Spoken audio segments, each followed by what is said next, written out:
Okay. So what is scaling actually?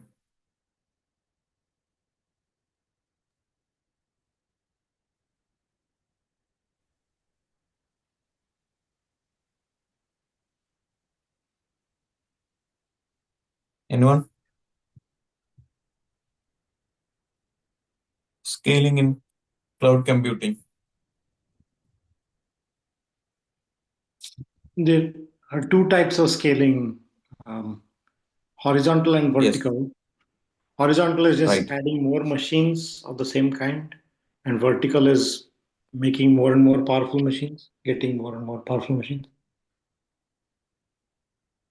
right. Horizontal scaling and vertical scaling. Okay.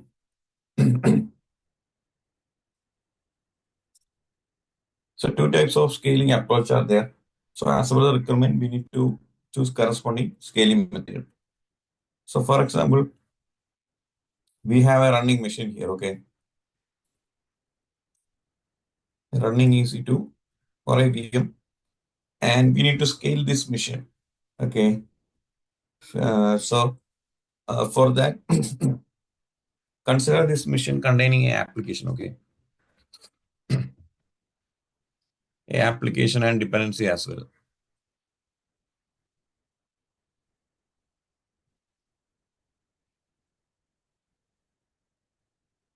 App with the dependencies.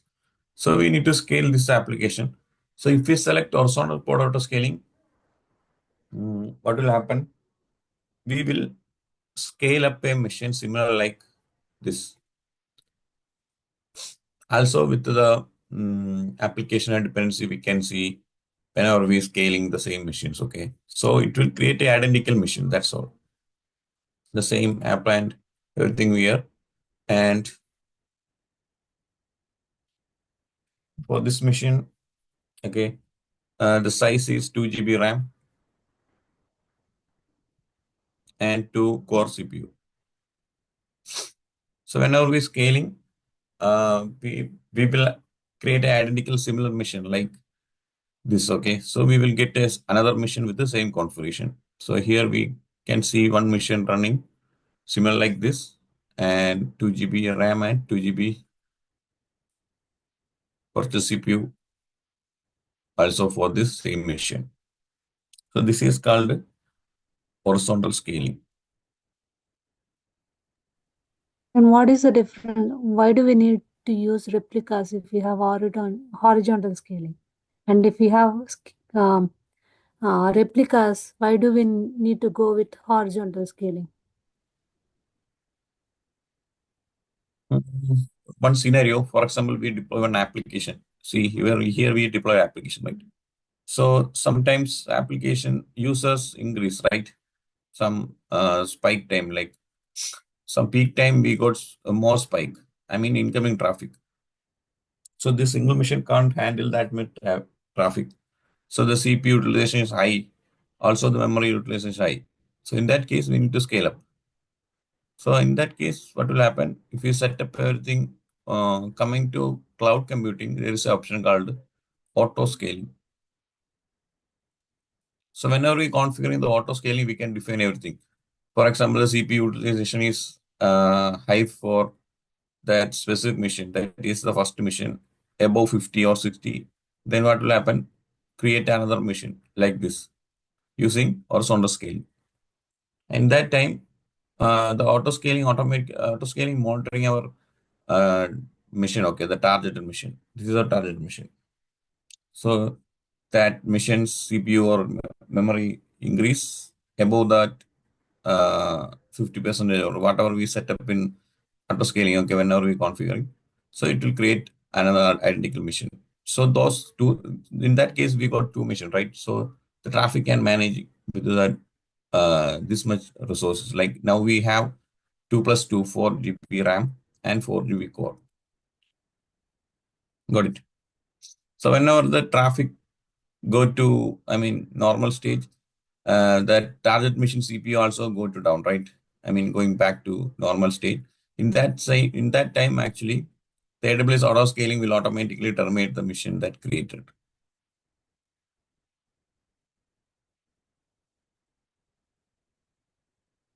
Got it.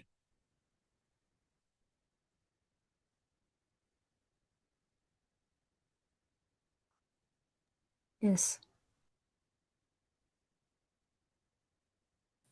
Please, can you still explain the horizontal and vertical scaling for me?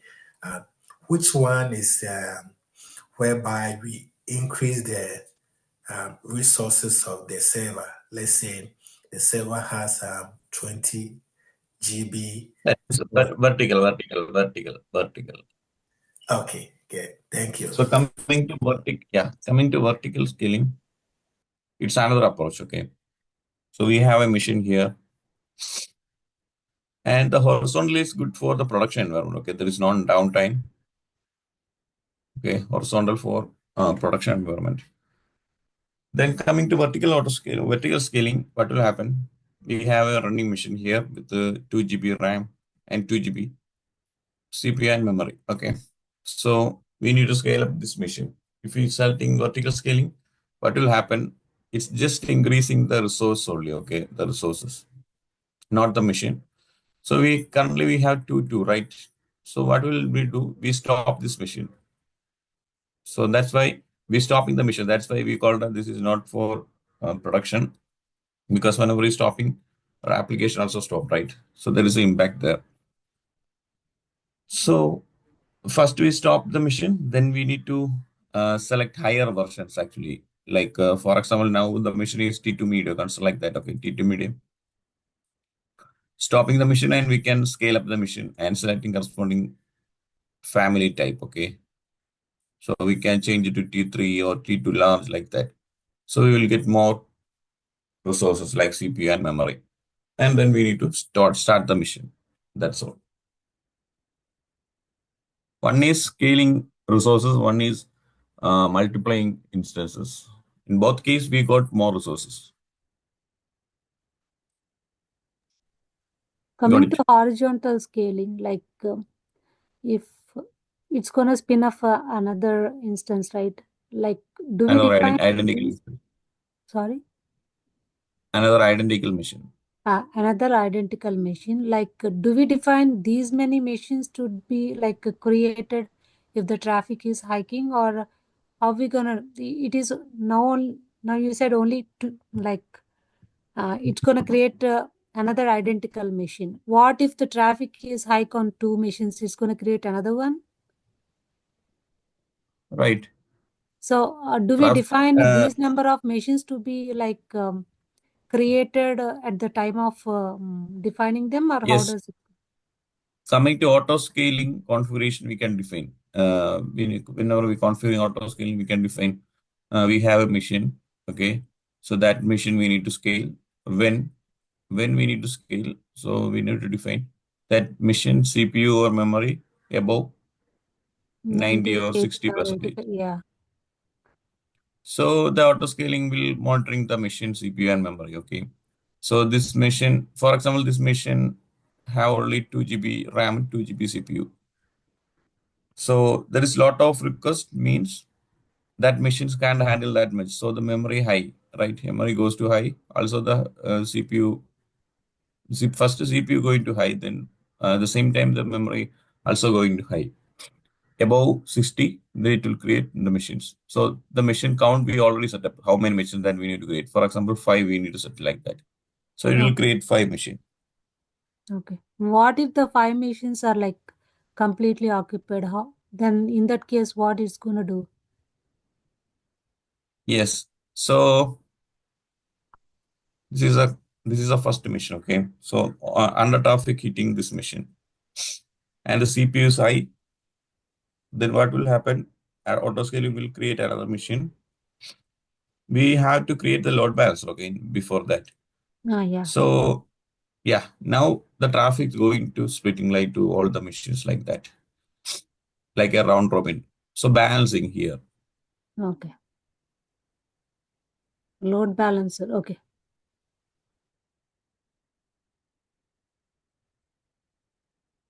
Got it. Mark has some question. Yeah. Yep. My question is, so for that one, which one is best recommended. And then for my understanding, I would say that the vertical scaling is not good for high availability, because if we increase the resources, it's still one machine. And for that matter, if the machine shut down, our application will be, there will be time, downtime. But if we go for the horizontal scaling, once we're scaling new machine identical, even if one goes down, the other will serve as a backup and it will be good for high availability. I want to know, my question is that which one is normally recommended for our DevOps, and then which one is expensive? Thank you. This is expensive horizontal. Here we create multiple machines actually. So we need to pay for this mission, and the mission that we created also we need to pay actually. For example, for running this mission, okay, we need to pay like consider like that 50 cent, okay. So for a single mission, so into 5, or how many do you hear? 4, right? 2, 1.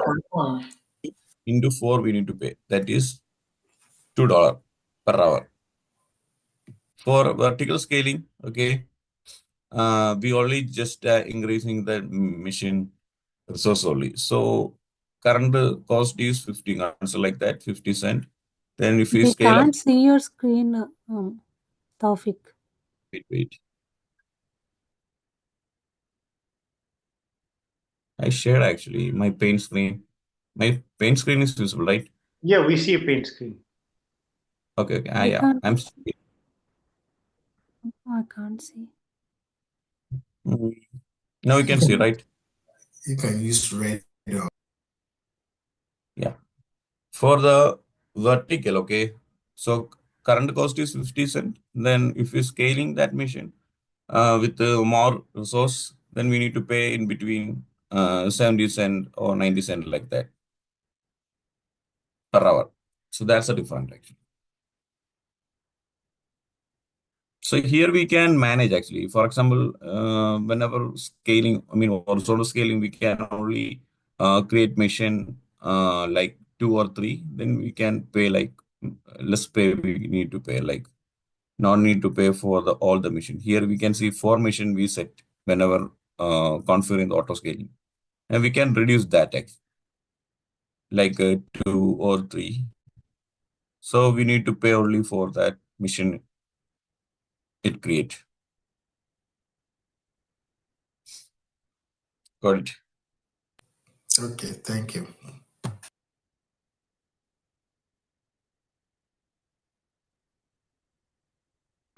Now coming to Kubernetes, okay, we need to set up. This is for virtual machine scenario we discussed right now, okay. So coming to Kubernetes, we need to set up similar scaling methods, okay. For example, coming to Kubernetes, we have the pod, right? Pod, and inside the pod we can see the container with the application.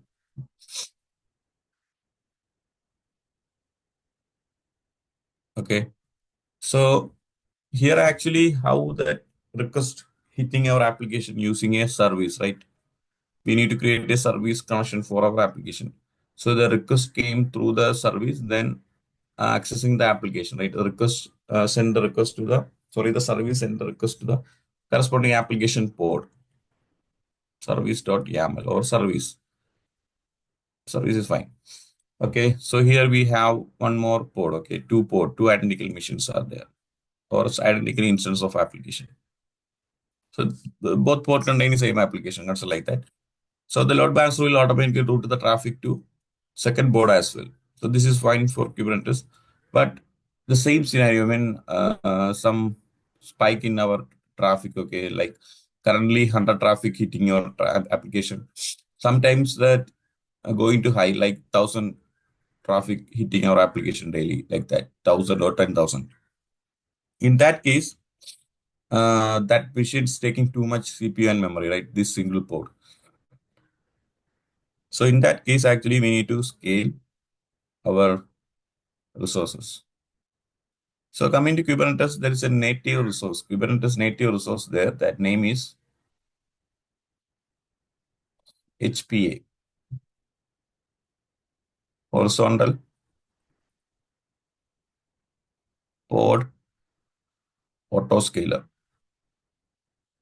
Autoscaler. Okay, that's the resource name. So we need to leverage that resource to scaling our application. Consider we have deployment application. So we have a deployment file, right? Deployment.yaml. For the same, we have a service. So we have a service.yaml also here. For pod autoscaling, we need to create a separate YAML file. Okay, so we need to create a HPA or any name we can define. Okay, HPA.yaml. And inside the YAML file, we need to define our application as well. Similar like when we creating a service for a specific application, we define that application right under the selector in service YAML file. Under the selector, we define that application name that we define in the deployment file. So similar way, when we creating YAML file for horizontal pod autoscaling, we need to define the application as a reference inside the YAML file. So the horizontal pod autoscalers know this pod autoscaling YAML file or the resource for the specific application. Got it?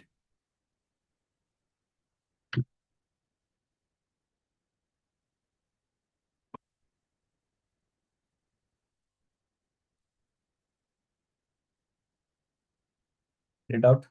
Anyone?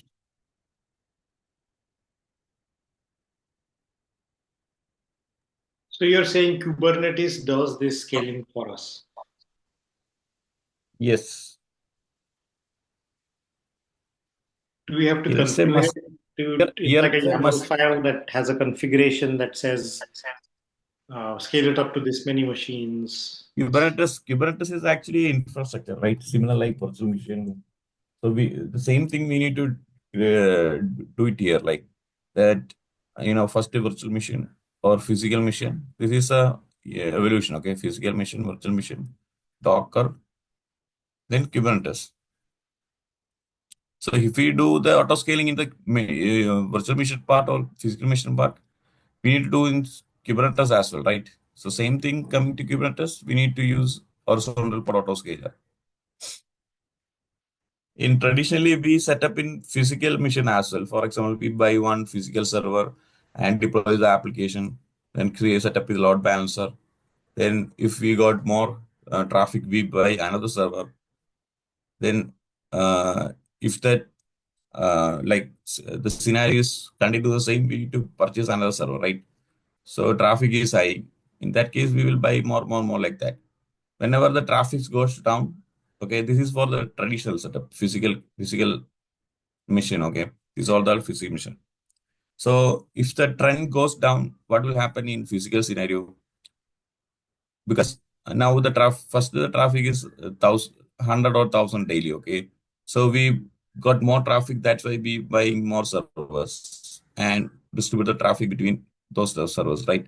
So the traffic is going down, okay, after some time. Like we hit that 1,000 or 50,000 traffic daily, but now we have only in between 5K to 1K to 5K. So these all the machines are underutilized, right?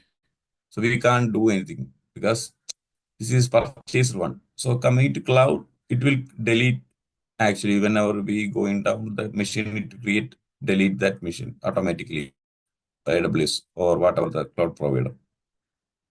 And we only pay for the machine that we run, okay? Pay as you go, like that is a scenario coming to cloud.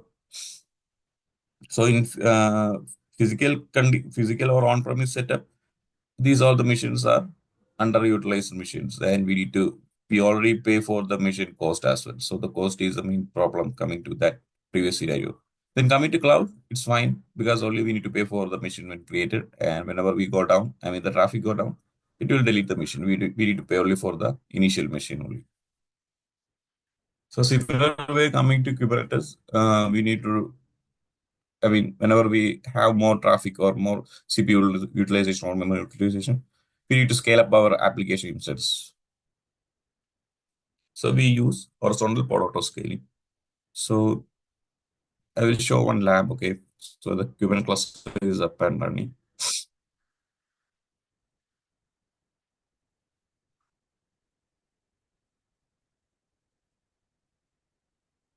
My screen is visible, right?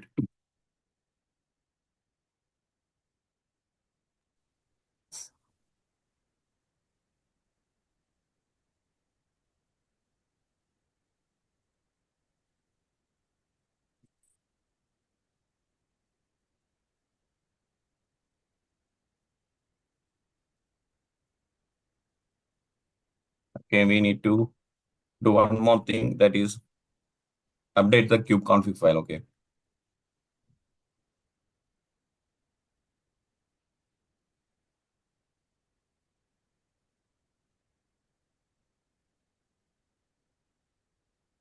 So this is a command to update kubeconfig file. So we need to set the cluster name as well. My cluster name is EKS5. See, so using that cluster, we have to update the kubeconfig file using AWS command. So the context is updated in our local machine. Now we can run kubectl get node. Yes, fine. Then I cloned some repository, okay, to do this lab. So here you can see there is a directory HPA. Okay, so I'm going to the HPA. It's a directory where our application, I mean, that sample codes are belongs. Okay, ls cd.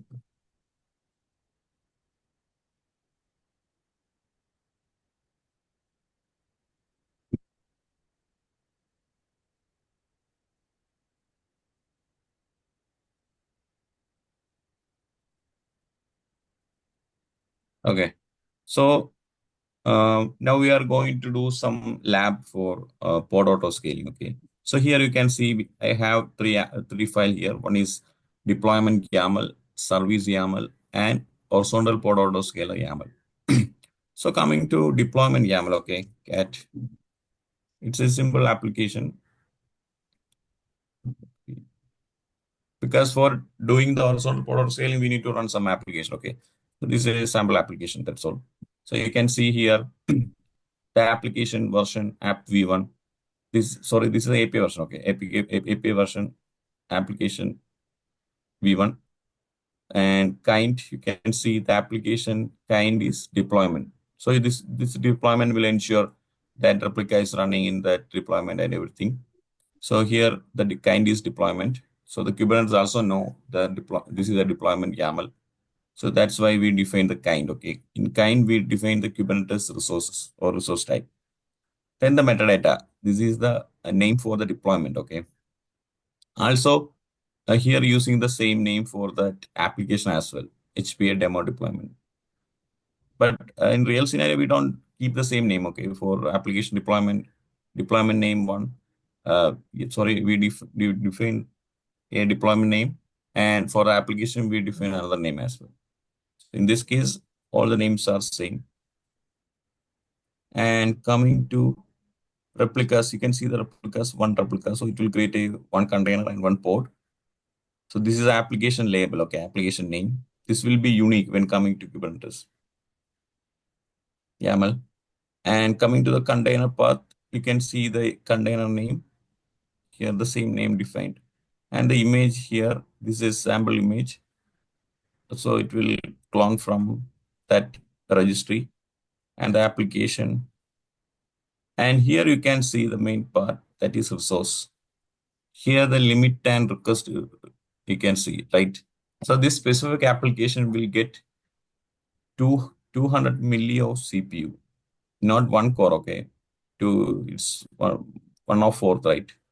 250 is one of fourth. So it's only get 200 milli of core. This specific application will must get, okay? But because we define under the request. The request means this application need 200 milli must. And what is the maximum? that is under the limit we need to define. That is here you can see 500 milli. So in between 200 and 500 milli core CPU, this machine can utilize. Sorry, this application. As per the requirement, we need to define corresponding resource type. Okay. So that's fine. Now I will show you the service.yaml for the same.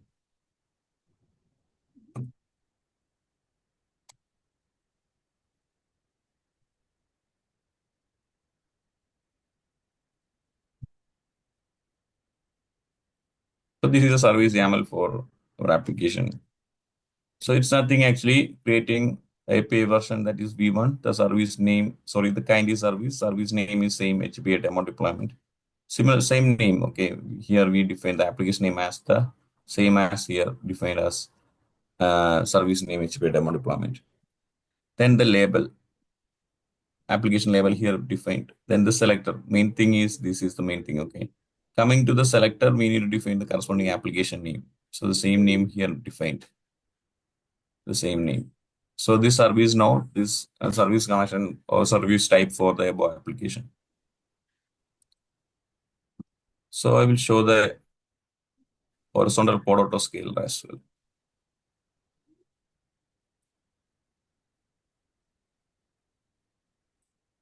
So this is the horizontal pod autoscaling YAML file. So here you can see the API version. So there is a named version for autoscaling. Okay, that's why here you can see autoscaling V1. Then the kind. This is the one of the resources, horizontal pod autoscaling. That's why here defined the kind as horizontal pod autoscaler. H capital, P capital, and A capital. Okay. Then the metadata. The metadata means we need to define some name for our horizontal pod autoscaling. We are going to create a horizontal pod scaling, right? So we need to give some name. So this is the name. Same name here also defined HPA demo deployment. Then the main part is this, okay, the scale target reference. So here we need, this is a reference part, okay. We need to define some our application reference under the scale reference, scale target reference, okay. So here you can see this is the detail of our deployment file. That is what API version that we define in our deployment file, that is here defined API v1, and the kind of our deployment, that is deployment. Here we define the same, and the name of our deployment, that is HPA demo deployment. So this targets or this horizontal pod autoscaler now, the target is our deployment file, okay? I mean the deployment application. Then the minimum replica. In the deployment file, we define our replica is 1, right? So here also we need to define as 1. If in deployment file, if we define 2, then we need to update here as well, okay? Like minimum replicas is 2. The max or replicas, how many replicas this horizontal pod scaler will create, okay? That here you can see define as 10. So it will create 10 pod with the 10 container, same identical application. And the last part, target CPU utilization percentage. So this is the main part, okay? So here you can see 50%. So whenever the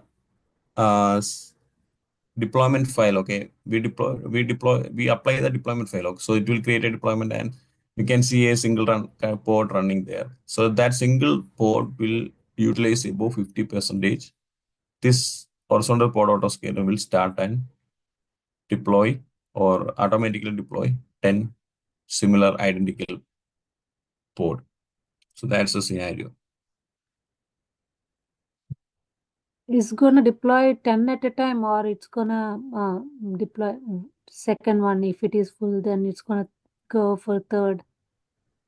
Like that's at least it will deploy 4 or 5 at a time.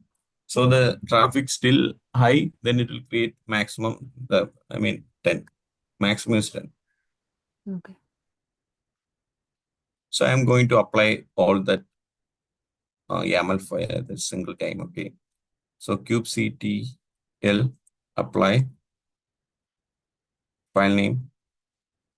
So the first file name is deployment. Again, we need to define the file, okay. second file, service.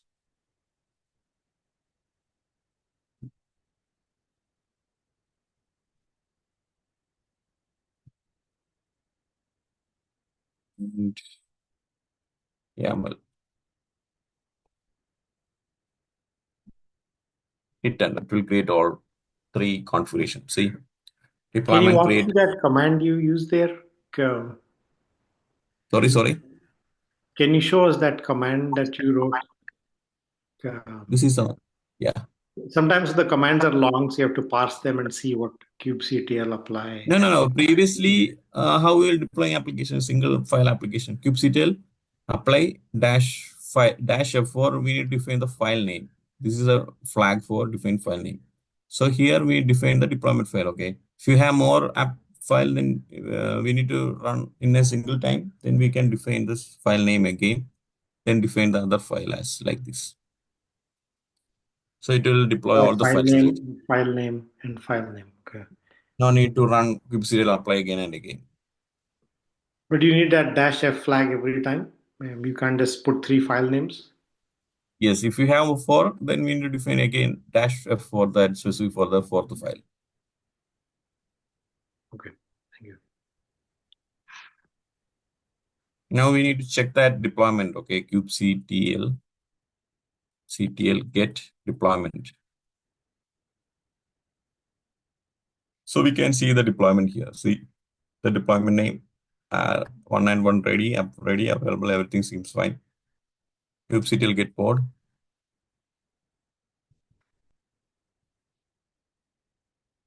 Okay, our application pod running, up and running. This is our pod, okay. Then one more thing there, okay. We can check that HP as well, kubectl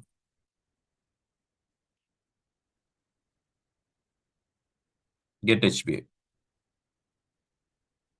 So here we can see the HPA name, HPA target reference. This is the application, okay, deployment, our application.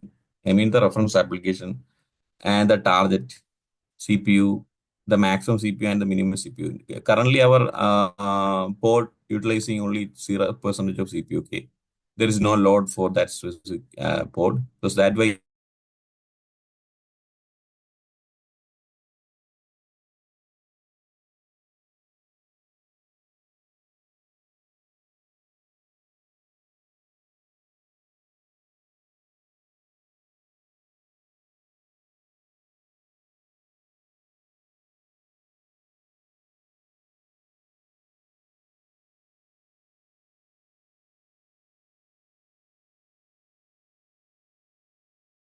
Because you have not hear any notification.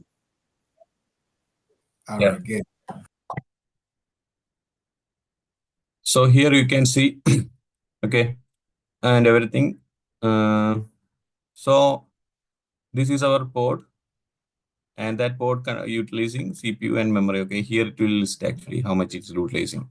So currently this application taking no much CPU or memory. I mean, not more than. So the next thing is we need to scaling.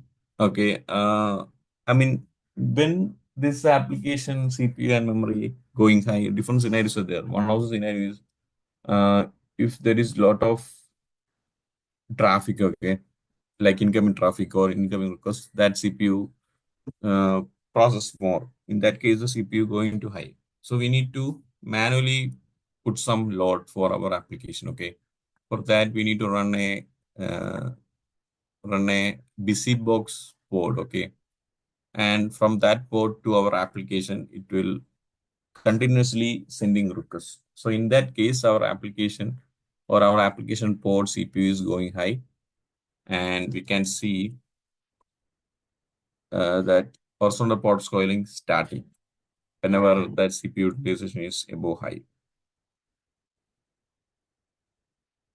For that, I am opening one more tab. Okay, so this is our tab with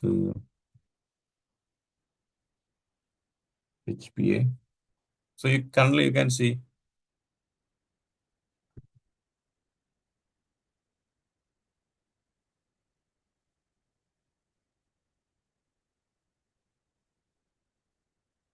0%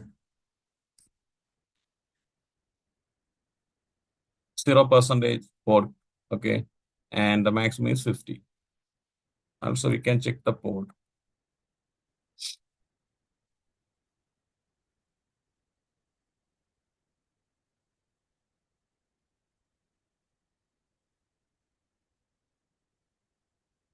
Only single pod. Now we are going to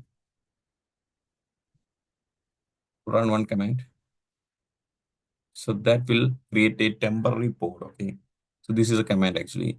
In this case, you can see we created a temporary pod using busybox image, and this pod will sending multiple traffic to our service. This is our deployment service URL, okay. So this specific pod, okay, we created a specific load generator pod.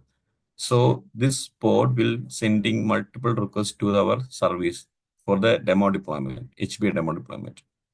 So this is a service URL, and this both application can communicate internally within the cluster, okay, because the service type is cluster IP, right? So both can talk internally within our given cluster. So when I hit enter, it will create a pod and starting the, you can see here, okay, that means it's sending multiple requests to that service HPA demo deployment. That means this service is using our deployment application, okay. So here we can check the HP again. Now it's 0, 0. Yeah, see, 174%. Now I am checking the port. See, here the container creating. Same application actually. Container is up and running. So 247% of CPU utilizing.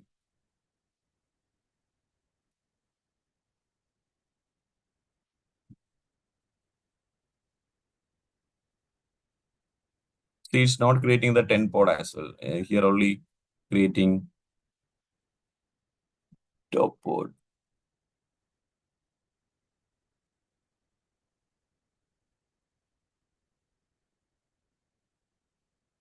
So this is a container, okay, the temporary container we are running. This from this container actually, sorry, this pod actually sending multiple requests to the pod that we set.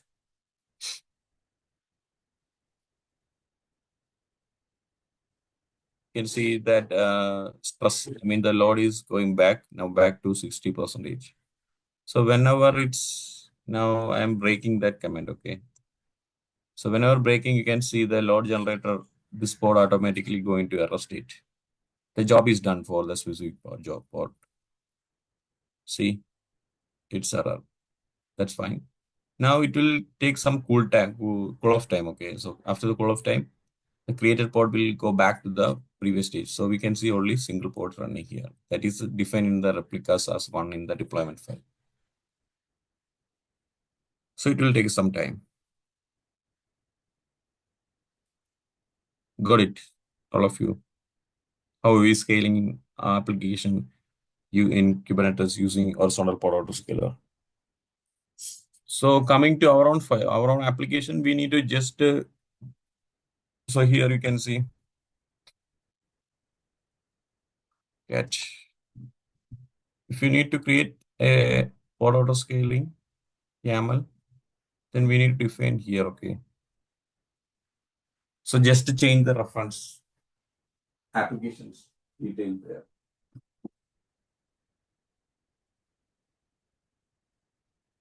Got it. So in this case, the application reference is HPA demo deployment. Coming to our own application, for example, we deploy with some other name, right? So that name we need to define under the target scale target reference. That's all. So the So it will specific be same for everything because we have to create the horizontal pod related to deployment itself, right? Resource.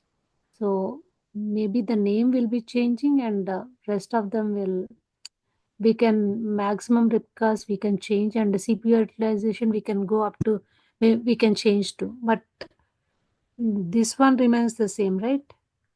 Yes. So the That's changing part is that target reference. This part will change. Also, this part change the minimum that we define in the horizontal portal scale, that is 2. Then we need to change here as well. Then the max for the requirement, we need to define the maximum as well. Then the percentage of CPU that we need to define, like as per the scenario. Like here it's defined as 50, but coming to real scenario, we need to define like 60 or 70 like that. 80%. Yeah, we can go up to 80%. Yes. So Yes. how even the deployment will also change, because I think we are implementing only for the deployment resource horizontal porting. Is there anything else we're going to implement the horizontal port? No need to do anything. Okay, it's only for deployment. Right. And deployment will also, the thing is only we need to change the name of the pod. Whatever we have given in the deployment, we have to give it here. Right. Here actually you can see that deployment kind same. Just to copy the this part from the deployment file. That's all. The first Yeah. 3: API version, Yes. kind, and name. Okay.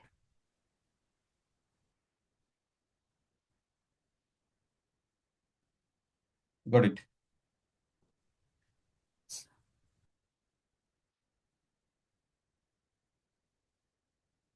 Any doubt?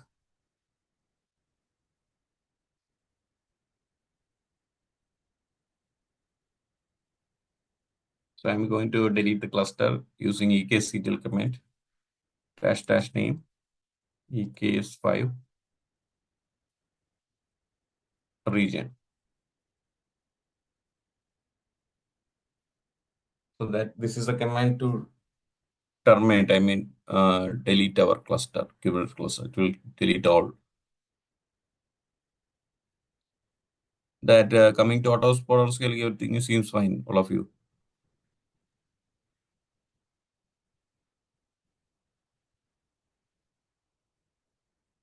Okay. Then tomorrow we will go through the deployment strategy, okay, in Kubernetes. Then after we will starting CI/CD part, okay, like Jenkins or CI/CD tools. We will go through the tools and we will create some application, CI/CD application as well. Got it, all of you? Okay. Yes. Kubernetes deployment strategy. Then we will start tools. Coming to the tools, first we need to go through the Jenkins, and we will do some CI/CD pipeline, okay, using Jenkins, freestyle pipeline or any pipeline. Then we will create different pipelines, okay. First pipeline using CI/CD, using Jenkins. First pipeline look like this. There is a application repo here, and we take up that application code and deploy to a virtual machine. So second pipeline, the same application we deploy to Docker. And the third one goes to the Kubernetes. So you will get more idea on how to deploy application using CI/CD to VM, Docker, and Kubernetes. In between, we will include more tools as well, okay, throughout that pipeline.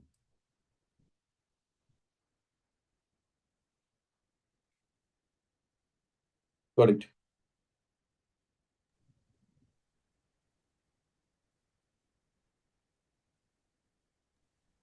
Okay. Thank you for class. Yeah. Have a good morning. Yeah. Then we can wind up today's section, right, all of you? Have a good night, everybody. I'm fine with winding up if everybody else is. Okay. Bye all. Bye. Thank you.